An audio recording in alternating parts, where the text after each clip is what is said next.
여러분 안녕하세요. 김포에 살고 있는 30대 유부녀입니다. 시어머님이란 존재가 이렇게 어마무시한 존재인지 제대로 경험하게 됐었는데요. 저처럼 고부 갈등 심한 분들 계실까 싶어서 궁금한 마음에 사연을 보내기로 했어요. 저처럼 고부 갈등으로 고생한 분들에 대한 이야기가 궁금한 마음도 있지만 제 고민거리를 덜어내고 싶은 마음에 사연을 보내게 된 것도 있는데요. 제 이야기를 듣고 조언 한마디씩 남겨주시면 정말 감사하겠습니다. 결혼한 여자라면 고부 갈등을 피해갈 수 없는 거잖아요. 아무리 성격 좋은 시어머니와 며느리라고 해도 한 번쯤 고부 갈등을 겪는다고 하던데 전 몇 년 동안 제대로 경험하게 됐네요. 이게 말로만 듣던 시월드인가 싶기도 했고요.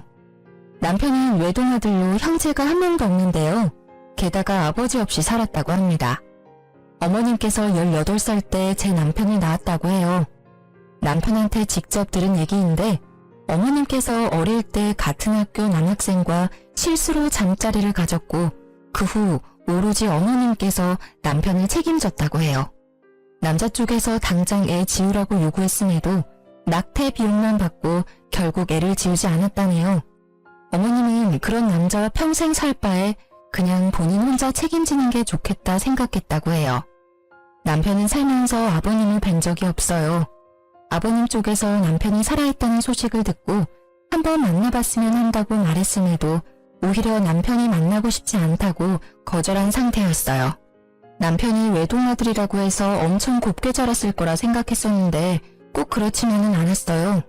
오히려 남편은 의젓하고 참 착한 사람이더라고요. 남편을 보면 어머님도 참 선하고 좋은 분이겠다 싶었거든요. 전 제 시어머님 될 사람을 보고 경악을 금치 못했습니다. 혼자 아들을 키웠다고 볼 수 없을 정도로 굉장히 미인이셨고 남편 누나라고 해도 믿을 정도였어요. 아무리 남편과 18살 차이밖에 나지 않는다고 해도 이렇게 동안일 수 있는 걸까 싶더라고요. 그리고 나이도 다른 어머님들에 비해 많은 편이 아니라서 마인드 자체도 엄청 젊으셨고요. 근데 그런 어머님께선 정말 남편에 대한 애정이 깊으세요. 아무래도 남편을 혼자 키웠기 때문에 그만큼 남편에 대한 사랑이 더 깊을 수밖에 없죠. 그리고 어머님은 남편 없이 혼자 생활한 분이라 아들한테 의지를 많이 하셨고요. 결혼 허락을 받기 위해 어머님을 찾아뵌 날 아주 난리가 아니었어요. 어머님이 결혼 반대를 심하게 하셨거든요. 절 거의 사람 취급을 하지 않을 정도였는데요. 제가 짐승이라도 된 것처럼 말이에요. 나 이 결혼 반대야. 뭐하러 그 힘든 결혼을 하겠다고 그래? 그냥 연애만 해, 연애만.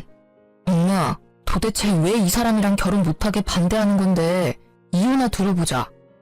그냥 싫어. 너가 결혼하는 거 자체가 싫어. 엄마랑 이렇게 단둘이 살면 될 것을 왜 굳이 결혼하겠다고 그러는데? 결혼 안 하면 죽는 병이라도 있니? 엄마는 이제껏 혼자서 너 키웠는데도 아무런 문제 없었어. 그냥 둘이 연애만 해. 엄마, 이제 나 30도 훌쩍 넘었는데 결혼 안 할 수 없어. 평생 노총각으로 늙어 죽으라고? 나 평생 혼자 살기 싫어. 엄마도 이제 나 다 키웠으니까 다른 남자 만나서 결혼도 좀 하고 그래. 나 평생 엄마 부양할 자신도 없어. 너 이제까지 키워준 엄마한테 할 소리야? 여자 하나 때문에 엄마 버리겠다는 말이잖아. 아들 새끼 키워봤자 다 소용없다는 말 사실이네. 너가 얼마나 여우 같으면 내 착한 아들이 나 버리겠다는 말까지 하니? 엄마, 말 가려서 하세요. 제가 이 사람 좋아서 내가 먼저 결혼하자고 했어. 엄마 자꾸 이런 식으로 막말하고 무작정 결혼 반대하면 나 엄마 안 보고 살 거야. 엄마 허락 안 받고 결혼하겠다고. 어머님은 자기 아들 뺏기는 기분이 든다면서 제가 어떤 사람이든 절대 허락을 해주지 않겠다고 하셨어요. 남편은 무조건 결혼 반대라는 어머님 때문에 화가 났는지 한동안 어머님을 찾아뵙지 않았어요. 어머님은 그동안 남편한테 수백 통 전화를 했는데도 남편은 끝까지 어머님 전화를 받지 않았고요. 남편한테 이모가 5명이나 있는데요. 어머님이 막내라고 합니다. 남편을 자기 자식처럼 많이 보살펴주신 이모님들께서 어머님이 저희 결혼을 무작정 반대하고 있다는 사실을 알게 되셨는데요. 그래서 첫째 이모님이 대표로 나서기로 했어요. 첫째 이모님께서 시어머님과 저, 남편 모두 한자리에 불렀습니다. 최미숙, 너 경찬이 결혼 반대한다며? 도대체 왜 이 결혼 반대하는 건데? 내가 봤을 때 경찬이 여자친구 참 참하고 예의 바른 처자더만. 결혼 반대하는 이유나 좀 들어보자. 내 아들 주기 아까워서 그렇지. 내가 이제까지 애를 어떻게 키워왔는데 내 청춘 다 바쳐 키운 내 새끼야. 너가 키우긴 뭘 키워. 거의 내가 다 키운 거지 뭐. 너 경찬이 낳았을 때 고작 나이가 18살이었어. 그 당시 내 나이는 30살이었고 18살 때 너 사춘기 심하게 왔을 때라서 경찬이 거의 돌보지 않고 놀기 바빴잖아. 그래서 집에 혼자 있는 경찬이 불쌍해서 내가 다 키웠어. 너가 이제까지 경찬이를 위해서 해준 게 뭐가 있다고 결혼 반대하고 지랄이니? 언니, 말 참 섭섭하게 한다.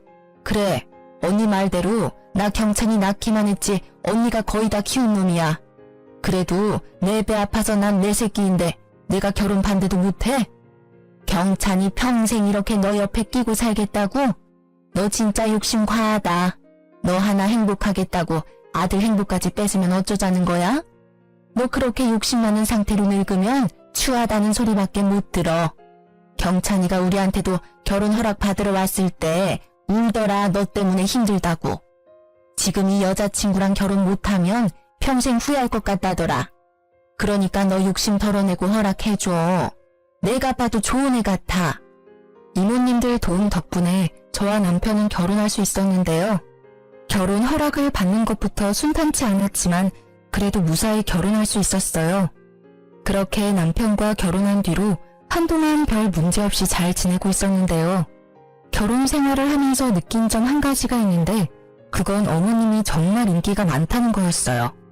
아까 말한 그대로 제 시어머님은 다른 어머님들에 비해 젊기도 하고 워낙 미모가 아름다운 분이시라서 항상 주변에 남자가 많았어요. 끼도 엄청 많으신 분이라 남자들이 좋아할 수밖에 없겠더라고요. 결혼하고 나서 어머님이 저한테 마음이 어느 정도 열렸을 때 어머님께서 술김에 저한테 말씀해 주신 게 하나가 있는데요. 어머님께서 제 남편 몰래 만난 남자가 엄청 많았다고 했어요. 아무래도 남편이 학생일 때는 한창 예민할 때니까 엄마가 연애한다고 하면 싫어할 수 있을 거라 생각해서 최대한 연애하는 걸 비밀로 했다고 해요. 어머님이 남편 키울 때 일을 잠깐 쉬신 적이 있었는데 그 당시 사귀고 있던 남자친구가 생활비 전액 다 지원해줄 정도로 능력 좋은 남자들 위주로 만났다네요. 지금은 남편한테 숨기지 않고 연애를 자주 하고 계신답니다. 남자친구가 생길 때마다 명품 선물을 엄청 받아오세요. 저도 살면서 본 적이 없는 비싼 명품 가방을 받아올 때도 있습니다. 그러던 어느 날 어머님이 진지하게 만나고 있는 남자친구가 있다고 하시더라고요. 회사 경영하고 있는 CEO인데 연매출이 어마어마하더라고요. 그 남자친구를 소개해주고 싶다길래 저희 부부는 바로 만나겠다고 했습니다. 아, 안녕하세요. 미숙 씨한테 얘기 많이 들었습니다. 들은 대로 아드님이 너무 잘생기셨네. 그렇죠? 제 아들 저 닮아서 인물이 훤해요. 안녕하세요. 저도 엄마한테 얘기 많이 들었어요. 우리 엄마가 아직 철이 없지만 그래도 착해요. 앞으로 우리 엄마 잘 부탁드립니다. 걱정하지 마세요. 저 말고 우리 미숙 씨 누가 책임지겠습니까? 아, 옆에 계신 분은 그 말로만 듣던 며느님이시구나. 며느님이 미숙 씨보다 더 미인인데? 아, 빈말이라도 감사합니다. 어머님 남자친구께서 제 칭찬을 해주시며 분위기를 띄워줬어요. 특히 남편과 성격이 정말 잘 맞더라고요. 게다가 남자친구분께서 운영하고 있는 회사가 남편이 요즘 관심을 갖고 있는 사업 분야와 관련이 있는 회사라서 말이 정말 잘 통하더라고요. 남편과 저, 어머님의 남자친구 세 사람은 웃으면서 재미있게 대화를 나누고 있는데 어머님 혼자만 표정이 안 좋으셨어요.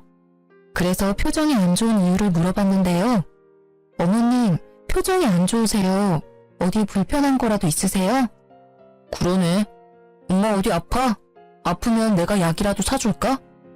내가 얘보다 못생겼어요? 뜬금없는 어머님의 물음에 남편, 어머님의 남자친구, 저 모두 당황했어요. 순간 분위기가 정말 싸해졌습니다. 전 어머님의 물음을 바로 눈치챘습니다.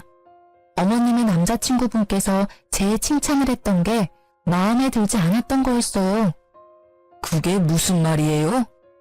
당신 정말 얘가 저보다 이쁜 것 같냐고요. 어떻게 제가 얘보다 못생길 수 있어요? 그것 때문에 표정이 안 좋았던 거였어요? 당연히 우리 미숙 씨가 예쁘죠. 맞아요. 당연히 어머님이 더 아름다우시죠. 그냥 인사치레로 하신 말씀이시니까 너무 신경 쓰지 마세요. 야, 너 지금 이 사람이 너 칭찬 좀 했다고 너무 기고만장하지 마. 엄마, 왜 그래? 오늘 좀 예민한 것 같네? 예민하긴. 내가 틀린 말 한 것도 아닌데. 가뜩이나 얘가 내 아들 뺏어가서 그것 때문에 기분 언짢은데 이제 내 남자친구까지 뺏어갈 작정이네. 괜히 소개해준 것 같아. 우리 그냥 가요. 얘랑 더 이상 같이 있기 싫어. 어머님 질투가 또 도졌어요. 어머님의 남자친구가 제 칭찬한 게 그렇게 마음에 안 드셨나 봐요. 결국 어머님은 저희 부부를 두고 남자친구만 데리고 나가셨습니다. 너무 황당한 이유로 저한테 무작정 화를 내신 어머님 때문에 어이가 없던 저와 남편은 한참을 멍하니 가만히 앉아만 있었을 정도로 기가 막히더라고요. 그 뒤로 제가 몇 번 전화를 했었는데 어머님이 제 전화를 끝까지 안 받더라고요. 그래서 남편이 어머님 남자친구한테 전화해서 그날 이후 어떻게 됐는지 물어보게 됐는데요. 남자친구분께서 어머님 성격 하나 받아주기 너무 힘들다고 하셨어요. 며느리한테까지 심하게 질투하는 여자 이제까지 살면서 처음 봤다고 해요. 그날 어머님께서 남자친구 되시는 분을 엄청 쥐잡듯이 잡았다고 합니다. 이 나이에 무슨 부귀영화를 누리겠다고 얼굴만 이쁘지 질투 많고 아무것도 없는 여자를 왜 만나고 있었을까 현타가 심하게 와서 남자 쪽에서 헤어지자고 했다네요. 어머님께선 며칠 동안 남자친구를 붙잡기 위해 엄청 애를 썼지만 남자친구는 마음을 돌리지 않았다네요. 그 당시 어머님 남자친구였던 분께서 저희를 만난 날 하나로 헤어지기로 마음먹은 건 아니었다고 해요. 회사 여자 직원과도 연락을 못하게 막았을 정도였다고 합니다. 그래서 그게 쌓이고 쌓이다가 며느리한테까지 질투하는 걸 보고 있는 정 없는 정 모두 떨어져서 헤어지자고 말한 거였다네요. 근데 어머님은 그 이유도 모르고 끝까지 저 때문에 헤어진 줄로만 알고 계십니다. 이때 만나던 남자친구와 헤어지고 난 뒤 언제 그랬냐는 것처럼 다른 남자친구 만나서 연애하셨어요. 저한테 삐져있던 마음도 자연스럽게 풀렸는지 이젠 제 전화도 잘 받으시고 웃음이 많아지셨어요. 어머님이 남자친구 바뀔 때마다 저희한테 소개하고 싶다고 말씀하셨는데 오히려 저희가 거절했어요. 또다시 어머님 질투를 느끼고 싶지 않았거든요. 근데 이보다 더 큰 일이 있을까 싶었는데 더한 일이 저희 부부한테 찾아오게 됐어요. 저희 부부는 맞벌이로 생활하고 있어요. 남편은 작은 중소기업에서 일반 사원으로 일하고 있는데 전 나름 유명한 회사에서 차장으로 일하고 있는데요. 그래서 남편과 제 월급이 두세 배는 차이가 나는 편이에요. 그렇다고 남편이 돈을 못 벌진 않아요. 남들보다 연봉이 적은 편이 아닌데요. 근데 어머님은 그게 마음에 들지 않았나 봐요. 아무래도 자기 아들보다 며느리가 사회에서 더 잘 나가는 것처럼 보이니까 자기 아들이 기죽으면 어쩌나 걱정하시는 게 눈에 보였어요. 그리고 같은 여자로서 현재 본인은 집에서 놀기만 하고 모아둔 돈도 많지 않은 반면 며느리는 직장에서 어느 정도 위치가 있고 돈도 잘 버니까 자격지심이 있으셨나 봐요. 처음엔 어머님이 그런 마음을 가지고 있다는 걸 전혀 티내지 않았어요. 근데 제가 연봉이 자꾸 오르고 잘 나가는 것 같으니까 그게 약이 오르셨나 봐요. 근데 정작 남편은 그런 거에 있어서 자격지심 전혀 없고 오히려 절 응원해주고 지지해줍니다. 어머님은 어느 순간부터 저한테 요구하는 게 점점 늘어났어요. 용돈을 달라는 횟수가 늘고 게다가 엄청 큰 액수를 가진 선물도 서슴없이 사달라고 했어요. 이진아, 나 다음 달에 친구들이랑 필리핀에 놀러 가기로 했는데 내가 돈이 부족해서 말이야. 나 100만 원만 줄 수 있니? 네? 100만 원이요? 어머님, 저 지금 그렇게 큰 돈 없어요. 그리고 제가 지난달에 어머님께 50만 원 용돈 드렸잖아요. 야, 그 돈이 아직도 살아있겠니? 내가 일도 하는 사람도 아닌데 고작 50만 원 받았다고 그걸 그대로 모아놨겠냐고. 시엄마한테 100만 원도 주기 아까운 거야? 아까운 게 아니라 지금 어머님께 당장 드릴 100만 원이 없어요. 갑자기 100만 원 달라고 그러시면 어떡해요. 너 돈도 그렇게 잘 버는 애가 고작 100만 원이 없다고 하면 어떡해? 너 그 많은 월급 도대체 어디에 쓰는 거니? 아니면 있으면서 없는 척이라도 하는 거야? 돈 있으면 있는 대로 저축해요. 월급도 받으면 절반 이상 무조건 저축하고요. 한 달에 쓸 생활비만 딱 빼놓고 무조건 저축하는 습관이 있거든요. 그래서 여윳돈이 없어요. 정말이야? 너 지난번에 친정집에 이것저것 사다 주는 것 같던데? 그럼 그건 뭔데? 친정엄마가 최근에 몸이 너무 안 좋아지셨거든요. 그래서 홍삼 한약 맞춰준 게 전부예요. 저 우리 친정집에만 이것저것 해주지 않아요.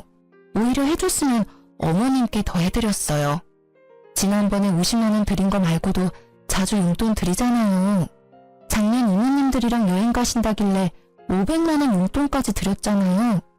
근데 제가 이제껏 어머님께 해드린 게 없고 친정 부모님한테 해드렸다고만 말씀하시면 섭섭해요 정말. 그러지 말고 100만 원만 좀 줘봐. 나 이미 애들이랑 필리핀 놀러 가기로 약속했단 말이야. 아 제발. 어머님 명품백 하나 팔아서 다녀오시면 되겠네요. 그리고 지난번에 첫째 이모님께서 어머님께 용돈 주셨다면서요. 야, 주기 싫으면 주기 싫다고 말을 해. 더럽고 치사해서 너한테 100만 원 안 받고 만다.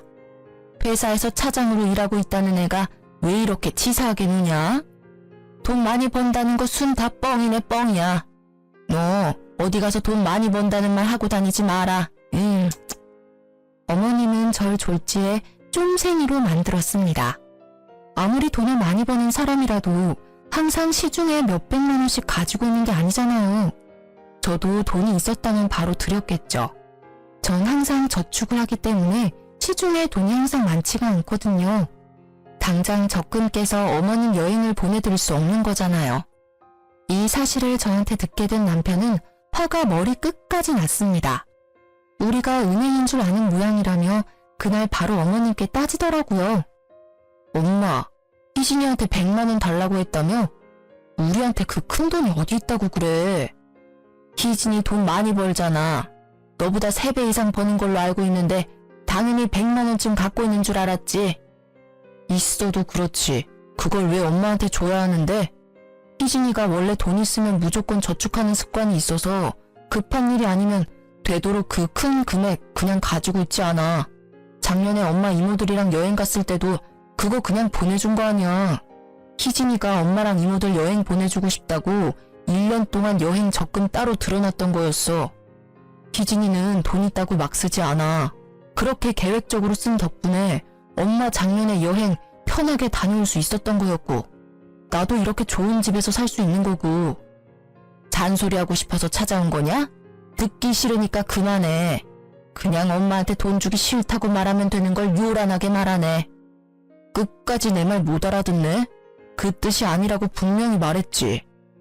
용돈 한 번 받기 더럽게 힘드네. 제 좋은 회사 들어갔다는 거 다 순뻥인 것 같아. 저런 애가 어떻게 좋은 회사에 들어갈 수 있었겠어? 혹시 몸 팔아서 그 회사에 입사한 거 아니야? 내가 봤을 때 분명 그랬을 것 같아. 그렇지 않고서야 저런 애를 뭐하러 뽑았겠어? 어머님, 그게 무슨 말씀이세요? 제가 몸 팔아서 회사 입사했다니요.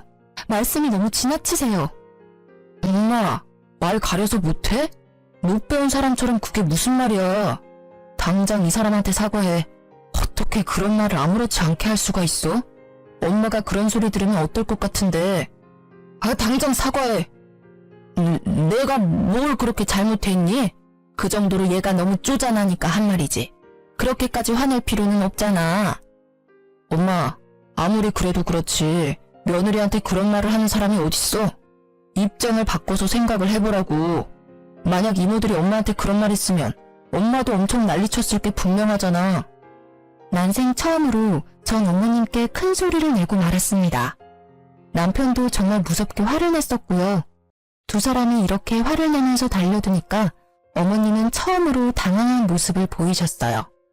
본인이 한 말이지만 본인도 선을 넘었다는 것을 인지했는지 결국 마지못해 사과하시더라고요. 이날 사건 이후로 한동안 어머님과 대면대면하며 지냈어요. 사실 제가 크게 상처를 받았었거든요. 어머님도 본인이 잘못한 걸 알고 있지만 자존심이 있어서 제가 먼저 연락하지 않으면 먼저 연락하거나 그러진 않으시더라고요. 한참 지난 후에 어머님이 이모님들과 단체로 건강검진을 받은 적이 있었는데요. 그 뒤로 검진 결과가 나올 때가 됐을 무렵에 어머님께서 근심 걱정 가득한 표정으로 저와 제 남편을 찾아온 적이 있어요. 살면서 어머님의 그런 표정을 본 적이 없기 때문에 저희는 당연히 걱정됐죠. 어머님, 무슨 일 있으세요? 얘들아, 나 유방암이란다. 지난번에 너희 이모들이랑 같이 건강검진 받은 거 알고 있지? 나만 유방암이래. 어쩌면 좋니? 네? 유방암이라고요? 그럼 당장 치료 받으셔야죠. 왜 그걸 지금 말씀하세요? 돈이 있어야 수술을 하지. 희진아, 혹시 돈 있으면 내 수술비 빌려줄 수 있니? 내가 수술 받을 돈이 없어서. 당연히 드려야죠. 자기야, 지금 당장 어머님 모시고 병원에 가. 주말도 입원 가능하겠지? 아니야, 이모가 같이 가준다고 했어. 내 통장으로 입금만 미리 해주면 우리가 알아서 할게. 너무 걱정 마. 그래도 우리가 같이 가는 게 마음 편한데. 아니야, 너희들이 있으면 내가 마음이 안 편해서 그래. 내가 수술 받고 난 뒤에 좀 괜찮아지면 그때 병원으로 부르든지 할게. 알았지? 어머님은 우리가 병원에 같이 있으면 오히려 불편하다고 끝까지 다음에 오라고 하셨습니다. 이모님이 같이 가신다는 말에 그 말만 믿고 저희는 기다리고 있었는데요. 그런데 분명 수술받은 날짜가 한참 지났음에도 어머님이나 이모님들께서 전화가 없으시길래 잘못된 일이라도 있는 걸까 걱정되는 마음에 그대로 어머님께 바로 전화했습니다. 근데 어머님이 전화를 받지 않았어요. 그래서 어머님과 같이 병원에 같이 있기로 한 첫째 이모님께 바로 전화했었는데요. 희진이니? 오랜만이네. 안녕하세요, 이모님. 어머님 수술은 잘 받으셨어요? 연락이 없길래 무슨 일 있는 건가 걱정돼서 연락드렸어요. 어? 수술이라니? 너희 시엄마 수술 받은 적 없는데? 수술 받는다고 했어? 지난달에 어머님이랑 이모님들 다 같이 건강검진 받으셨잖아요. 그때 유방암 진단 받으셨다고 당장 수술 받아야 한다면서 저한테 수술비 받으셨거든요. 제가 같이 간다고 하니까 첫째 이모님께서 같이 가주기로 했다고 같이 갈 필요 없다고 하셨는데. 무슨 소리야. 걔 완전 건강하다고 결과 받았었는데. 얘 어제 나랑 통화 한번 했었거든? 어제 술 마시고 노래방까지 갔던데 아주 이 계집애 너한테 수술한다고 뻥치고 그 돈으로 이제까지 실컷 놀았나 보네. 네? 유방암이라고 당장 수술 받아야 한다고 하셨는데. 유방암은 무슨 개뿔. 내가 진짜 답답하다 답답해. 그런 일이 있었으면 나한테 먼저 연락해서 물어보지. 너도 바보같이 그걸 다 믿고 그대로 돈 줬어? 아유, 일단 알겠어. 내가 너 시엄마한테 모른 척하고 전화해서 자리 한번 마련해 볼게. 일단 너도 가만히 있어봐. 첫째 이모님은 말씀으로는 저희 어머님은 완전 건강하다고 합니다. 유방암 진단 받은 적도 없었고요. 전 그 말을 듣자마자 천불이 났습니다. 남편도 이 사실을 알고 정말 이 사람이 자기 엄마라는 게 정말 창피하고 죽고 싶다고 했고요. 다행히 첫째 이모님께서 어머님과 만날 수 있도록 자리를 마련해 주셨어요. 첫째 이모님 집으로 갔었는데 그 집에 시어머님이 계셨습니다. 저희를 보자마자 어머님은 굉장히 많이 놀라셨어요. 너희가 어떻게 여기... 엄마, 여기서 뭐하고 있어? 지금 병원에 있어야 할 사람이 왜 여기에 있냐고. 어머님, 당장 이게 어떻게 된 상황인지 설명해 주세요. 언니가 얘들 여기로 불렀어? 야, 너 애들한테 거짓말이나 하고 지금 뭐 하는 짓이야? 뺏을 돈이 없어서 자식들 돈을 빼서? 아이고 더럽다 더러워. 자식들 돈으로 노래방, 술집 이런 곳이나 다니고 참나. 엄마, 당장 설명해. 유방암 걸렸다고 당장 치료받아야 한다며. 근데 왜 여기서 이러고 있냐고. 그래, 나 수술 안 했다. 돈 갖고 싶어서 그랬어. 너희가 하도 용돈 안 주길래 돈 받고 싶어서 거짓말 좀 했어. 그럼 솔직하게 말하지. 엄마가 이번에 수술 받는다고 가져간 돈만 500만 원이야. 그 돈이 큰 돈인 줄은 알고 있어? 돈이 필요하면 솔직하게 말하지. 암에 걸렸다는 핑계로 돈 가져가면 어쩌자는 거야? 난 엄마 정말 암에 걸린 줄 알고 하루하루 얼마나 걱정했는데. 예전에 내가 100만 원 달라고 했을 때 그냥 줬으면 됐잖아. 그때 돈 달라고 했을 때 곱게 줬으면 내가 이런 거짓말도 안 했지. 넌 왜 항상 날 나쁜 년으로 만드냐? 어이없네. 지금 당장 500만 원 돌려줘요. 없어. 이미 다 썼는데 어떻게 주니? 그 돈 어디에 썼는데? 노는데 다 썼지. 어디에 쓰겠니? 남편이 카드 내역서 등 모두 확인한다며 꼬치꼬치 캐물은 결과 어머님이 돈을 쓴 행방에 대해 알게 됐어요. 어머님은 저한테 받아간 500만 원을 모두 남자한테 올인했다고 하는데요. 어머님께서 친구들과 함께한 노래방에 갔다고 해요. 드라마나 영화에서 쉽게 볼 수 있는 노래방에서 선수 그런 일을 하는 남자를 만났다고 합니다. 그 남자는 고작 25살이라네요. 그런 남자와 놀면서 저에게 돈을 받은 지 일주일 만에 모두 다 썼다고 들었어요. 25살 남자 하나 때문에 그 많은 돈을 다 썼다고? 엄마, 미친 거 아니야? 나보다 어린 놈한테 미쳐서 500만 원을 그 자식한테. 어이없어서 말도 안 나오네. 얘들아, 내가 대신 사과하마.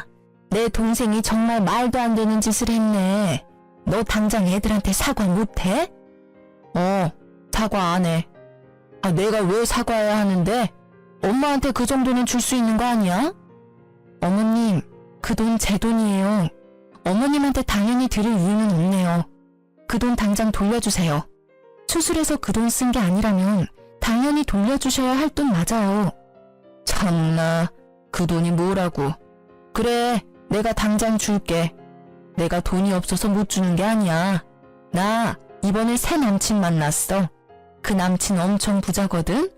내가 지금 살고 있는 전셋집 빼서라도 갚는다 갚아. 500만 원이 뭐야? 그동안 너희한테 가져갔던 돈들 전부 갚을 테니까 앞으로 이런 식으로 사람 도둑년 취급하지 마. 정말 진심으로 반성하지 않나 보네. 엄마, 그 돈 당연히 갚아야 하는 게 맞고 앞으로 우리 볼 생각 절대 하지 마. 나 앞으로 엄마 안 보고 살래.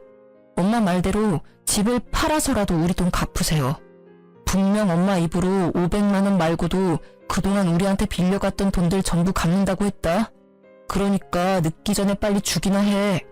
어머님은 우리가 달라고 하지 않았는데도 이제껏 본인이 우리한테 가져갔었던 돈 전부를 갚는다고 하셨습니다.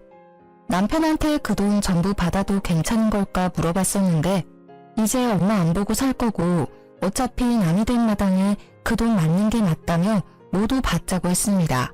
남편은 어머님께 많이 실망하고 있는 정 없는 정 모두 떨어졌다고 하네요. 중간에서 지켜보고 있던 이모님께서도 차라리 보고 살지 말라고 그게 우리한테 좋을 것 같다고 하셨어요. 이날 이후 약 한 달이 지난 후 어머님이 제 통장에 1억이란 돈을 입금하셨는데요.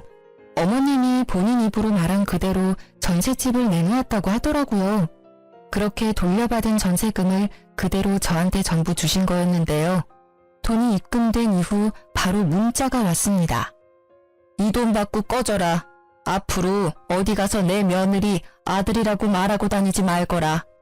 너희 말대로 우리 앞으로 보고 살지 말자. 나도 나 지켜줄 남자 잘 만나고 있으니 너희는 평생 그렇게 쪼잔하게 잘 살렴.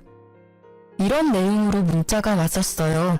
참 유치하기 짝이 없습니다. 남편이 이 내용 그대로 어머님께 문자 받았다고 합니다. 이모님 말로는 어머님보다 5살 많은 회사 사장이라고 하는데요. 어떤 일을 하는지는 잘 모른다고 해요. 근데 이모님들이 보기에 관상이 안 좋다고 하시더라고요.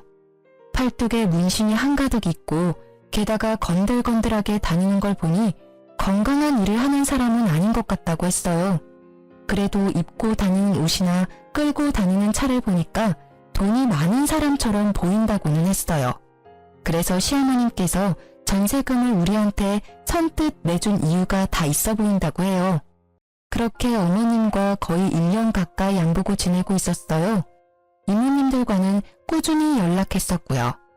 아무래도 이모님들이 제 남편한테는 친어머님과 같은 분들이기 때문에 저희가 항상 감사한 마음으로 잘하려고 노력하고 있어요. 이모님들도 어머님과는 절연했어도 자기들이랑은 그럴 필요 전혀 없다고 오히려 저희를 더더욱 잘 챙겨주세요.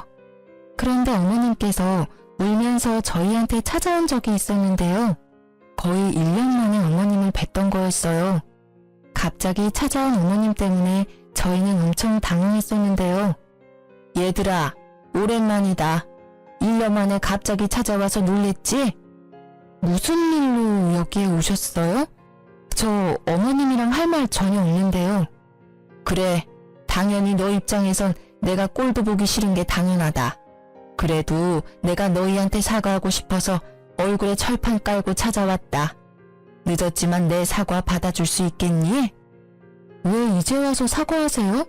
부자 남자친구 만났다고 더 이상 우리 필요 없다고 말씀하신 분이 어머님이셨어요. 사실 나 갈 곳이 없어. 한동안 모텔에서 지내긴 했었는데 여자 혼자서 모텔에서 지내려고 하니까 좀 무섭기도 하고 돈도 돈대로 나가서 결국 너희한테 염치 없이 이렇게 찾아왔네. 어머님, 저희 어머님 사과 받아줄 생각 죽어도 없고 앞으로 이렇게 찾아오는 일 절대 없었으면 해요. 당신 생각은 어때? 나도 그렇게 생각해. 엄마, 아니, 아주머니, 당장 나가주세요. 남자한테 눈 멀어서 우리 필요 없다고 말한 사람이 아줌마였어요. 돈 많은 남자친구는 어디에 두고 왜 저희한테 찾아오신 거예요? 본인 집까지 팔아서 그 돈 저희한테 전부 줄 때는 언제고. 나 사기당했다. 지금 그 새끼 때문에 내가 이렇게 됐다고. 나 너무 힘들어. 이럴 때 생각나는 사람이 너희들 뿐이라서 용기 내고 찾아왔어. 아줌마가 사기를 당했든 뭘 했든 그 사연 들어주고 싶지 않아요. 당장 이 집에서 나가주세요. 돈이랑 남자한테 눈 멀어서 간 아줌마랑 더 이상 엮이고 싶지 않다고요. 혹시 얼굴도 모르는 제 아버지랑도 이런 식으로 만나서 저 낳은 거예요? 딱 봐도 그림이 나오네. 내가 그런 인간들 사이에서 나왔다니. 지금 당장 이 집에서 나가지 않으면 저 경찰에 신고합니다. 당장 나가주세요. 어머님은 끝까지 나가지 않고 오열을 하시길래 참다 못해 남편은 결국 그런 어머님을 끌고 나갔습니다.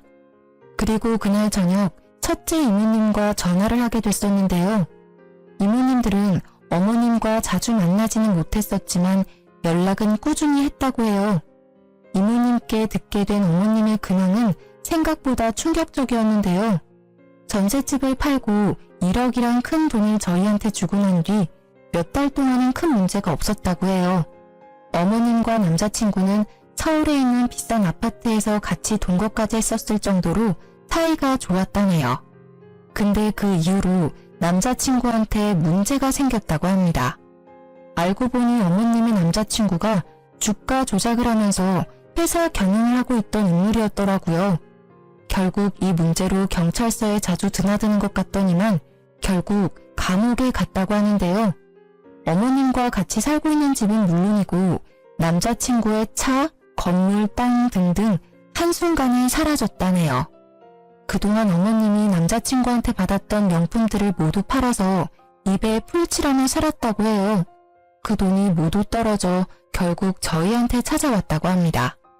명품들 모두 판 돈까지 전부 다 썼으니 땡전 한 푼 없는 거지가 된 꼴이죠. 저희가 받아주지 않은 뒤 어머님은 이모님들 집에서 돌아가며 지내고 있다고 해요. 처음에는 첫째 이모님 집에서 6개월 정도 살았는데 그동안 생활비 한 푼 내지 않고 집에서 빈둥거리니까 첫째 이모님이 그 꼴이 보기 싫어서 내보냈다고 들었어요. 그 뒤로 어머님은 둘째, 셋째 이모님 등등 모든 이모님들 집에 돌아가며 지내다가 이모님들 전부 어머님 꼴도 보기 싫다고 앞으로 이렇게 멋대로 살 거면 자매고 뭐고 그딴 거 다 무시하고 모르는 사이로 지내자고 하셨다네요. 결국 언니들까지 잃게 된 어머님은 갈 곳이 없고 돈도 없어서 식당에서 일하게 됐다고 합니다. 식당에서 숙식 제공 모두 해준다고 해서 거기에서 일을 하게 된 거라고 하더라고요. 한 번도 일을 제대로 해본 적이 없어서 맨날 혼나가면서 일한다고 했어요. 언제 한번 우연히 첫째 이모님이 동네 식당에 가서 어머님이 일하고 있는 걸 발견했다고 했어요. 그래서 어머님이 식당에 일하고 있다는 사실을 알게 된 거였고요. 하필 어머님이 일하고 있는 식당이 아저씨들이 많이 다니는 식당인데요. 가끔 밥이랑 술을 같이 드신 아저씨들께서 어머님께 많이 치근덕거리는 모양이에요. 아무래도 어머님이 연세에 비해 동안이고 이쁜 편이니까 아저씨들이 많이 그러시는 것 같아요. 그걸 또 참고 일하고 있다네요. 그 뒤로 어머님께선 절 따로 만나고 싶다고 연락하셨어요. 남편은 어머님한테 연락 오면 절대 받지 말고 만나지도 말라고 경고했었지만 그래도 마지막으로 딱 한 번 만나보기로 했어요. 그렇게 어머님과 카페에서 만났었는데요. 오랜만에 어머님을 뵀던 거였는데 살이 엄청 빠지셨고 어디 아픈 사람처럼 보였어요. 오랜만이다. 안 나올 줄 알았는데 이렇게 나와줘서 정말 고마워. 마지막이라 생각하고 나왔어요. 무슨 일로 만나자고 하신 거예요? 그게 아니라 너가 내 말을 믿을지는 모르겠지만 내가 정말로 암 판정을 받았어. 유방암 2기 정도라고 하는데 지금 당장 수술이 필요하다고 하더라고. 근데 너도 알다시피 내가 돈이 하나도 없어. 그래서 병원 치료 받을 수가 없는데 혹시 괜찮다면 병원비 좀 빌려줄 수 있니? 어머님, 또 돈 달라고 저 부르신 거예요? 예전이랑 같은 수법으로 저한테 돈 달라고 하시네요. 그때도 유방암 걸렸다고 저한테 돈 빌리셨잖아요. 그 말을 또 믿으라는 건가요? 돈이 필요하면 색다른 방법으로 빌리시지 또 암에 걸렸다고 하시면 어떡해요. 정말 암 맞아. 너가 증거 내놓으라고 하면 내가 병원에 가서 진단서 갖고 올게. 정말 유방암 맞아. 나도 더 이상 너한테 돈 얘기 절대 안 하고 싶은데. 어머님, 앞으로 저한테 돈 달라고 연락하는 일 없으면 좋겠고 얼굴 보자는 연락도 절대 하지 마세요. 그냥 저한테 연락 자체를 하지 마세요. 오늘은 그냥 마지막으로 얼굴 뵙기 위해 나온 겁니다. 정말 암이라면 이모님들께 연락을 하든 뭐든 무슨 방법을 써서라도 수술 받으시고요. 어머님을 카페에 두고 전 바로 집으로 갔습니다. 남편한테 어머님이 암에 걸렸다고 하시는데 돈 줄 거냐고 물어봤더니 절대 안 준다고 하네요. 남편도 마찬가지로 어머님이 암에 걸렸다는 걸 믿지도 않았고요. 이모님들도 어머님의 전화를 일절 받고 있지 않다고 하더라고요. 이모님들도 어머님한테 하도 당한 게 많아서 진절머리가 난다고 하더라고요. 암에 걸렸다는 사실을 이모님들께도 알렸는데 그게 진짜인지 아닌지 본인들이 알 방법이 있냐면서 정말 아프면 본인이 알아서 해결할 거라고 절대 신경 쓰지 말라고 하셨어요. 그 뒤로 어머님이 어떻게 살고 있는지는 전혀 모르는 상태인데요. 워낙 미모가 출중하신 분이라서 새로운 남자친구를 만나 잘 지내고 있을지 수술을 받았을지 모르겠지만 식당에서 고생이란 고생은 전부 하신 분이라서 예전처럼 남자 만나기는 쉽지 않을 것 같아요. 실제로 식당에서 일한 뒤로 한 번도 남자친구를 만나지 못했다고 하는데 지금은 어떻게 됐을지 모르겠어요. 부모와 자식이 절연하며 지내는 게 정말 가능한 일인지 상상이 안 갔었는데 그런 말도 안 되는 일이 저희한테 생길 줄은 전혀 몰랐어요. 남편도 항상 하는 말이 자신에게 이런 일이 생길 줄은 꿈에도 몰랐다고 해요. 이모님들과 명절 때마다 만나 뵙고 있는데 만날 때마다 저희한테 항상 하시는 말씀이 부모 하나 잘못 만나서 이게 무슨 고생이냐면서 항상 저희를 안쓰럽게 바라보세요. 남편은 그런 이모님들은 엄마라 생각하고 살겠다며 말하고요. 저도 남편처럼 이모님들이 제 시어머님이라 생각하고 최선을 다해 잘하고 있습니다. 이모님들도 여전히 절 많이 이뻐하시고요. 사람은 욕심이 끝도 없다고 하는데 욕심이 너무 과하면 결국 화를 부르는 것 같아요. 저도 이번 일 계기로 욕심을 적당히 부리며 살아야 되겠다는 다짐을 하게 됐습니다. 그리고 최근에 저희 부부한테 좋은 일이 생겼는데요. 제가 얼마 전 임신하게 됐다는 거예요. 이제 한 달 조금 넘은 상태라 한창 조심해야 할 때입니다. 예전에 임신하고 싶어서 엄청 노력했었는데 임신이 안 됐었거든요. 근데 요즘 몸과 마음이 다 편해서 그런지 임신이 바로 돼버렸어요. 그리고 남편도 회사에서 일을 잘한 덕분에 연봉도 쑥쑥 올랐고 조만간 승진도 가능하지 않을까 싶어요. 그리고 저희는 아기가 생긴 김에 조금 더 넓은 집으로 곧 이사할 예정이에요. 요즘 좋은 일이 차례대로 진행되고 있어 정말 행복해요. 어머님과 그런 일이 있게 된 건 정말 안타까운 일이지만 그 일이 해결된 이후로부터는 저희 부부에게 좋은 일만 가득 생겼습니다. 고부 갈등은 살면서 해결할 수 없는 숙제라고 하잖아요. 결혼하기 전까지 크게 와닿는 부분이 전혀 없었는데 이번 일을 통해서 그 말이 정말 맞다는 것을 제대로 경험했습니다. 전 딸 같은 며느리, 친정엄마 같은 시어머님, 그런 말 절대 믿지 않습니다. 저와 마찬가지로 유부녀라면 다들 믿지 않으실 거예요. 시집간 친구들도 현재 고부 갈등으로 엄청 고생하고 있어요. 그 친구들이 하는 말이 제가 정말 부럽다고 합니다. 시어머니 때문에 받을 스트레스를 이제 더 이상 받지 않아서 좋겠다면서요. 남편이 어머님을 평생 보지 않는다는 사실이 마음 아프지만 그렇게 철없는 어머님과 평생 살면서 고통스러울 바에 안 보고 사는 게 좋지 않을까 싶어요. 전 이제 앞으로 죄책감 이런 감정 느끼지 않고 제 아이와 남편에게 집중하면서 행복하게 잘 살아보려고 합니다. 지금까지 저의 길고 답답한 사연을 들어주신 분들께 감사하다는 말씀 드리고 싶어요. 저처럼 고부 갈등을 제대로 겪고 있는 분들께 힘내라는 말씀 전하고 싶어요. 그리고 우리나라 며느리들 항상 힘내고 기죽지 않았으면 좋겠다는 말 전하고 싶습니다.